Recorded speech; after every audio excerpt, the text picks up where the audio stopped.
Hello students, मैं शिवानी शिवरे आज आप लोगों के साथ यूटिलाइजेशन ऑफ इलेक्ट्रिकल एनर्जी का एक चैप्टर जो है इकोनॉमिक्स ऑफ पावर जनरेशन, उसका एक टॉपिक डिस्कस करना चाहती हूँ आपके साथ, जो कि इस प्रकार है।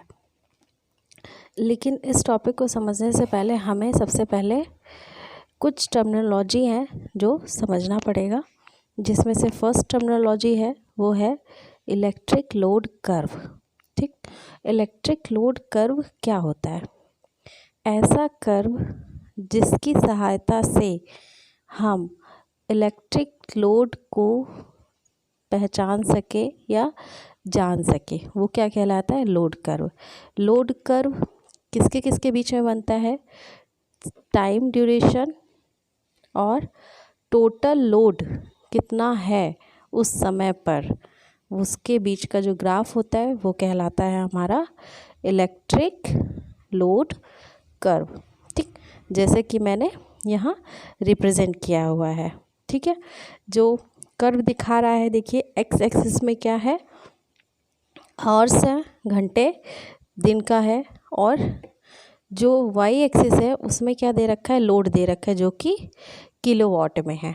ठीक है, तो अभी सिंपल हम सिर्फ ये समझते हैं कि लोड कर्व क्या होता है। लोड कर्व एक ऐसा कर्व है जिसमें हम समय के साथ साथ जिस लोड में परिवर्तन होता है उसको हम रिप्रेजेंट करते हैं।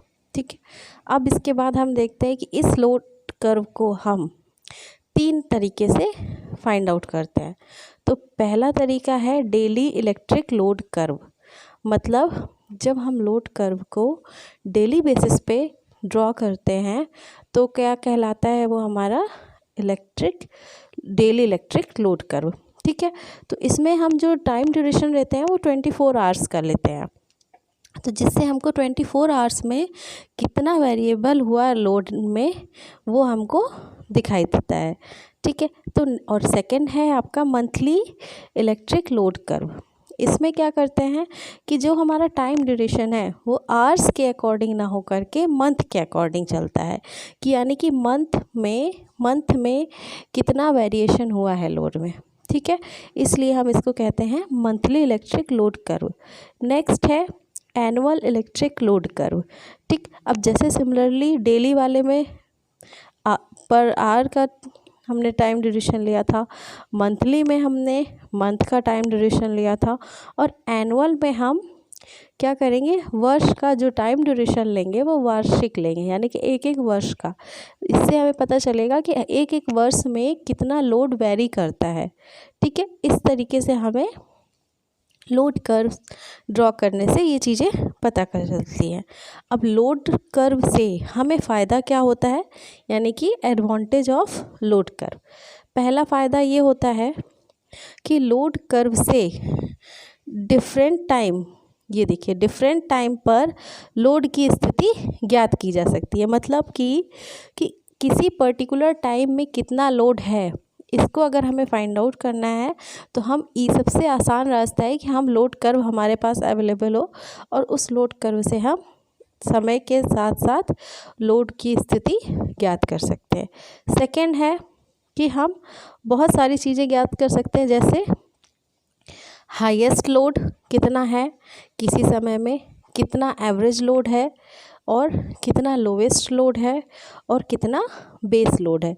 इन सब की वैल्यू हम किससे ज्ञात कर सकते हैं? लोड कर्व से। जैसे कि मैंने इस कर्व में रिप्रेजेंट किया, जो बेस लोड है वो सबसे मिनिमम लोड होता है। ठीक, एल जो रिप्रेजेंट करता है वो लोवेस्ट लोड को करता है, ए जो रिप्रेजेंट कर रहा है वो एवरेज लोड को, और एच जो रिप्रेजेंट कर रहा है हाईएस्ट लोड या पीक लोड बोलते हैं इसको। ठीक, तो 2 फ़ायदे हमको समझ में आ गए। तीसरा फ़ायदा क्या है कि यदि हमको किसी भी जनरेटिंग स्टेशन की टोटल व्यय ऊर्जा ज्ञात करनी है तो हमें कैसे पता चलेगा? अगर हमारे पास लोड है, लोड कर्व अवेलेबल है, तो हम उससे उसकी संपूर्ण ऊर्जा की उत्पादन या उसका खपत किसी भी जनरेटिंग स्टेशन का ज्ञात कर सकते हैं। ठीक, ये हो गया।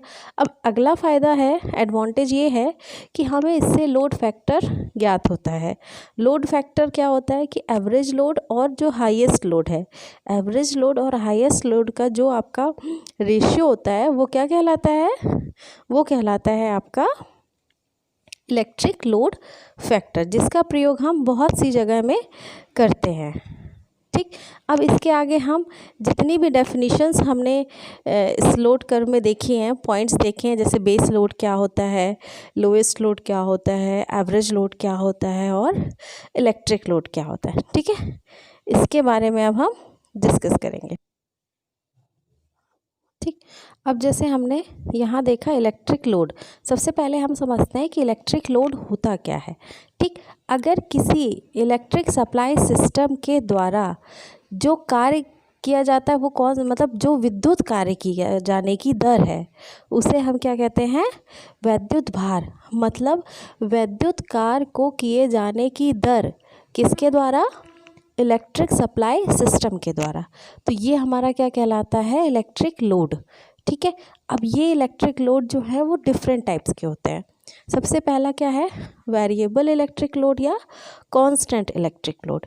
वेरिएबल इलेक्ट्रिक लोड क्या होता है, जो समय के अनुसार चेंज होता जाए जिसका लोड। जैसे पर डे है, सुबह में हमारे जनरेटिंग स्टेशन में अलग लोड पड़ता है, 1 घंटे बाद अलग लोड पड़ता है, 2 घंटे बाद अलग लोड पड़ता है। मतलब हर समय लोड जो है वो क्या करता है, वेरी करता है। तो ऐसे लोड क्या कहलाते हैं, आपके variable load.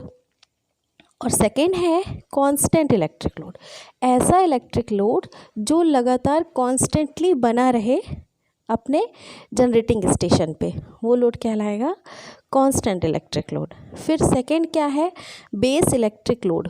Base electric load जैसे अभी मैंने पुराने ग्राफ में दिखाया था, पिछले ग्राफ में क्या था, मिनिमम, ये हमारा वेरिएबल लोड है। ठीक, तो ये जो बेस लोड है, ये मिनिमम लोड, इतना लोड हमेशा जनरेटिंग स्टेशन में रहता है। यानी कि वो मिनिमम लोड जो कि जनरेटिंग स्टेशन में अवेलेबल रहे हमेशा, वो क्या कहलाता है, बेस लोड कहलाता है, जो मैंने बेस लोड रिप्रेजेंट किया था। इसके बाद हम बात करते हैं पीक लोड या हाईएस्ट लोड। पीक लोड क्या होता है, वो लोड जो कि किसी टाइम ड्यूरेशन में मैक्सिमम लोड होता है। ठीक है, जनरेटिंग स्टेशन पे जिस समय पर मैक्सिमम लोड होता है वो हमारा क्या कहलाता है, पीक लोड। तो ये पीक लोड या हाईएस्ट लोड। ठीक है, यानी कि किसी जनरेटिंग स्टेशन में किसी ड्यूरेशन में जो सबसे ज़्यादा लोड होता है वो कहलाता है आपका हाईएस्ट या peak load. Minimum electric load क्या था, वो मिनिमम इलेक्ट्रिक लोड जो किसी जनरेटिंग स्टेशन में किसी ड्यूरेशन में पहुंचता है, वो क्या कहलाता है, मिनिमम। ठीक है, या लोएस्ट इलेक्ट्रिक लोड। ठीक, अब देखिए, जैसे सबसे पहले जो स्टेबल रहता है वो कौन सा लोड है, बेस है, बेस इलेक्ट्रिक लोड है। जो लोएस्ट मिनिमम है वेरिएबल में, ये तो फिक्स रहता है। बेस लोड क्या है, फिक्स लोड है, लेकिन लोएस्ट मिनिमम क्या है, वो वेरिएबल है। कभी लोएस्ट मिनिमम कुछ और हो सकता है, कभी लोएस्ट मिनिमम कुछ और, लेकिन जो बेस लोड है किसी जनरेटिंग स्टेशन का वो क्या रहेगा, वो फिक्स रहेगा। ठीक है, इसके बाद पीक लोड है, वो भी वेरी करता जाएगा क्योंकि वो भी एक वेरिएबल लोड है। तो पीक लोड, लोएस्ट लोड, और अब इसके बाद आता है एवरेज लोड। एवरेज लोड हम डिसाइड करते हैं कई तरीके से। ठीक है, जैसे कि हमने जितनी ऊर्जा उत्पादित की, ठीक है, किसी समय में, किसी अगर मान लीजिए 1 दिन का हमें एवरेज लोड निकालना है। ठीक है, तो 1 दिन में हम जितनी ऊर्जा उत्पादित करते हैं, ठीक है, और 1 दिन यानी कि 24 आवर्स को डिवाइड करें तो हमें क्या मिलेगा, एवरेज लोड। ठीक है, जैसे ये फॉर्मूला में मैंने दिखाया है, एवरेज लोड उत्पादित वैद्युत ऊर्जा अपॉन आवर्स, यानी कि साइमल्टेनियसली जो टाइम है उस समय से अनुपात। इसी तरीके एवरेज लोड को हम 3 तरीके से फाइंड करते हैं। डेली बेसिस पे क्या है एवरेज लोड, कि पर डे हमने जितनी ऊर्जा उत्पादित की उसकी ऊर्जा अपॉन 24, क्योंकि हमें जो समय लेना है वो किस में लेना है, घंटे में लेना है। नेक्स्ट है monthly average load. Monthly average load में क्या है, मासिक उत्पादित ऊर्जा, मतलब मंथ में हम कितनी ऊर्जा उत्पादित करते हैं और अपॉन एक मंथ में कितने घंटे होते हैं।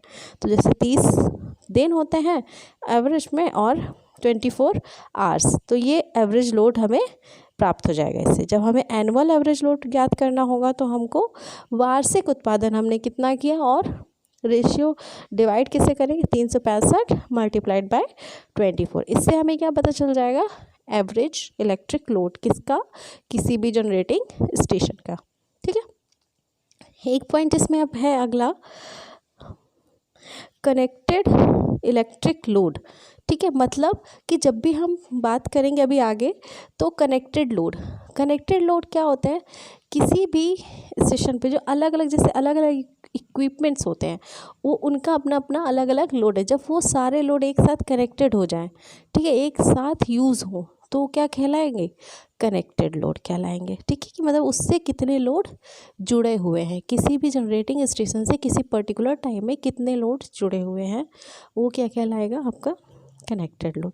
अब नेक्स्ट क्या है, डाइवर्सिटी ऑफ इलेक्ट्रिक लोड। जैसे डाइवर्सिटी का मतलब होता है भिन्नताएं, यानी कि हमारे जो इलेक्ट्रिक लोड में बहुत सारी भिन्नताएं होती हैं। भिन्नताएं से मतलब है कि डिफरेंट टाइप्स के कंज्यूमर्स होते हैं, इंडस्ट्रियल होते हैं, हाउस होल्ड होते हैं, कमर्शियल होते हैं। तो इन सब की जो अलग अलग समय में जो मैक्सिमम डिमांड है वो अलग अलग होती है। तो जब अलग अलग होती है तो ये हमारी क्या कहलाती है, डाइवर्सिटी ऑफ इलेक्ट्रिक लोड। ठीक है, इस तरीके से इन सारे फैक्टर्स, जितनी भी टर्मिनोलॉजी अभी तक मैंने बताई, इससे हमें क्या जानने मिलेगा कि हम कैसे इकोनॉमिक्स को डिसाइड करते हैं, हम कैसे पावर जनरेशन को, जो हमारी पावर जनरेशन के द्वारा हम यूनिट की रेट डिसाइड करते हैं, वो क्या किस किस प्रोसीजर से गुजरती है। जब हम इन सारे पॉइंट्स को हमें पता होगा तभी हम पहले इंस्टॉल कर पाएंगे कि हमारी जो जनरेटिंग स्टेशन है वो कितनी मैक्सिमम यूनिट का हम इंस्टॉल करें। ठीक है, ये सारे फैक्टर्स अफेक्ट करते हैं डायरेक्टली इंस्टॉलेशन कॉस्ट पर किसी भी जनरेटिंग स्टेशन का। आज के लिए इतना ही, नेक्स्ट वीडियो में हम इसके आगे कंटिन्यू करेंगे। Okay, thank you.